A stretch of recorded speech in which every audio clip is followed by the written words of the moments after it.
Tekken. Tekken is weird, man.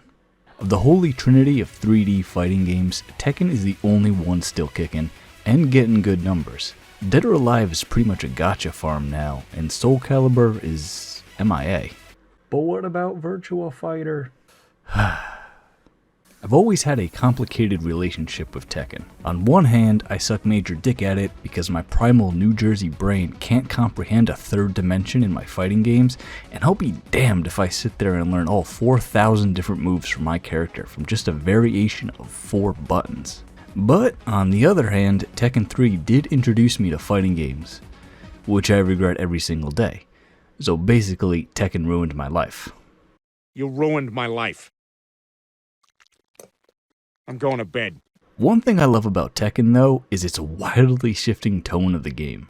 You got a guy who starts a world war and kills a bunch of people, which interconnects with this dramatic family drama that's super serious, but then it introduces a fighting bear and vampire and you can dress up the war criminal so he looks ridiculous. Well, that's just some prime Japanese humor, buddy.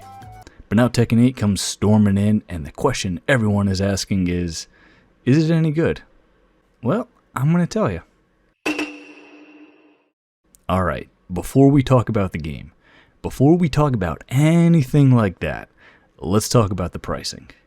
$70 US is too much for a fighting game, and I'm sure the regional pricing is a hell of a lot worse. I know games are pushing the $70 price point now, and I know the reason is because of inflation and rising game budgets, but that's all bullshit and you know it. They say games are costing more, but we are still getting these unfinished, buggy games, and with the staff making these games getting paid in a hot dog and a handshake. Now this really is a problem for the FGC because, guys, let's face it, the FGC is poverty. Sony and Chipotle can wave their corporal dicks around as much as they want, but when your average fighting game player is living in the hood, or favela, then this ain't gonna work.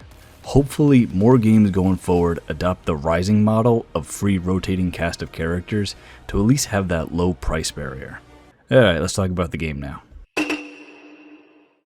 When compared to Tekken 7, there was some improvement, but in all honesty, I couldn't really tell the difference. Tekken 7 was already a good looking game, so there really wasn't much to build on. This isn't like Street Fighter moving from a cartoony design to a more realistic and gritty one. And I don't know if it's just me, but it feels like some stages have better lighting and effects than others.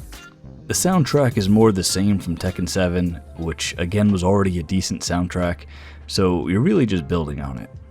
I personally like my fighting game soundtracks to be fast and epic.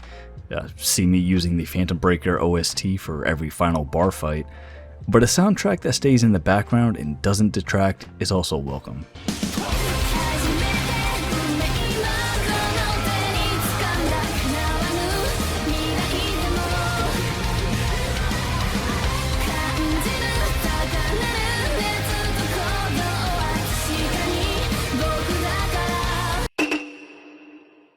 Now, I am not qualified to talk about Tekken gameplay, but here I go anyway. Tekken is, as I mentioned earlier, an in-depth 3D fighting game, which means you gotta learn how to sidestep if you want to make it in life.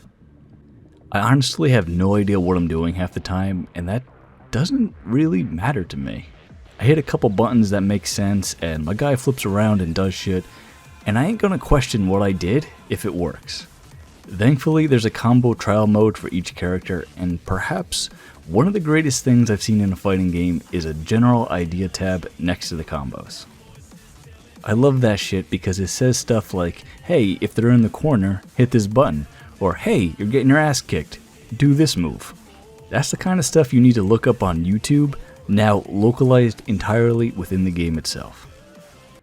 Unfortunately, and this is a problem that carried over from Tekken 7, is that the auto combo, or style system as they now call it, is still in the game.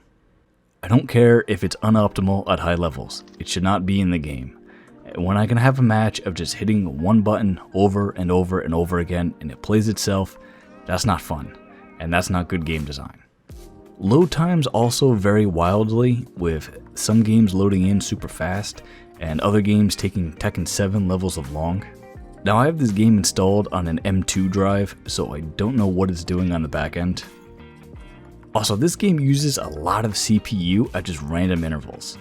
I have a 2700X, and on average I float maybe around 15 to 20% CPU usage, but sometimes I see it jump up to 100% for no apparent reason, like I'm just sitting in the menu and I'm not doing anything. The character selection is also pretty bland, but that's more of a Tekken problem than a Tekken 8 problem. No, I don't think Discount Bruce Lee and Knockoff Kareen are good characters. Bring back my Eliza, damn it. Also, I swear to God, if they add 2B to this game, I'm going postal. Heat is also the new mechanic for this game, and it's going to take some time to get used to, but it is what it is. I have no complaints either way.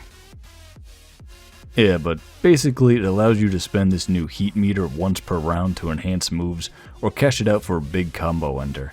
It also does chip damage on block while heated up, I guess? I don't know, that sounds kind of weird, heated up. It's like a microwave. Basically, it makes the game more aggressive, but not in the dumb, stupid way that Rising did.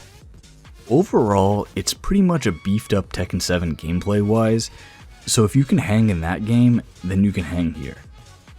If you're new to Tekken, then spend some time in the practice room playing around with each character.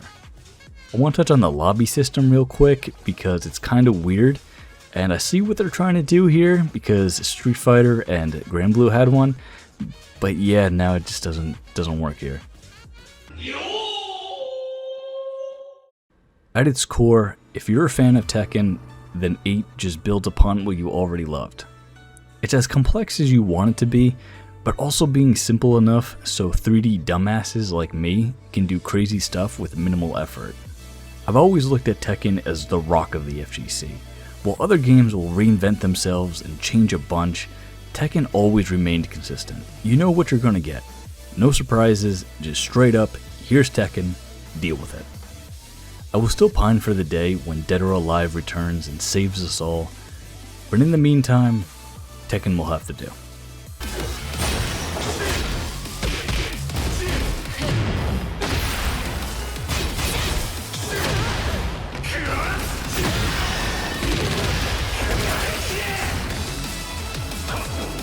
Come on!